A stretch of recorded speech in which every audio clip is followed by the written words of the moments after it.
बिस्मिल्लाहिर्रहमानिर्रहीम। जी दादा असांजो ॾाढो मीर आज़ार ख़ान बिजाराणी खे विछड़े असां खां 3 साल गुज़री चुका आहिनि, पर उन्हनि जो विछोड़ो हिकिड़ो असांजे सॼे ख़ानदान जे लाइ, असांजे सॼे इलाइक़े जे लाइ हिकिड़ो वॾो सदमो आहे। ऐं उनजे छो जो भला उहो हिकिड़ो असांजे सभिनि जे मथां शेल्टर हुयो। असांजे ॾुखे सुखे वक़्त में हर जॻह ते उहे असांजी रहनुमाई कंदा हुआ, असांजी मदद कंदा हुआ। पर अल्लाह उन्हनि जी मग़फ़िरत करे। ऐं उन खां अलावा असां सभु जेका बि उन जा पोइ लॻा आहियूं, असां सॼी असांजी बिजारणी फैमिली असां उन्हनि जे नक्श क़दम ते हलण जी कोशिशि कयूं था, पर उन्हनि जो ख़ाल त को बि न भरे सघंदो।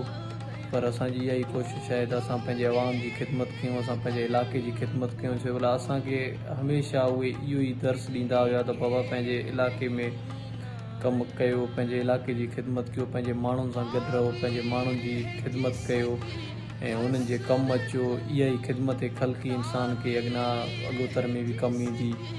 ऐं इनशा असांजी बि इहा ई कोशिशि आहे त असां उन्हनि जे मिशन खे अॻियां खणी हलूं, उन्हनि जी लेगेसी खे कामयाबु करायूं ऐं उन्हनि जी लेगेसी खे अॻियां खणी हलूं।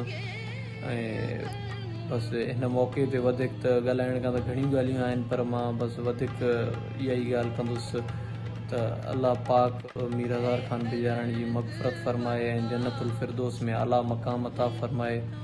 ऐं सभिनि दोस्तनि सां बि इहा ई गुज़ारिश आहे त वधि में वधि दुआऊं घुरी करे उन्हनि खे कुल बख़्शरायो त अल्लाह पाक मीर आज़ार ख़ान बिजाराणी खे जन्नत नसीब करे, मग़फ़िरत फ़रमाए। आमीन।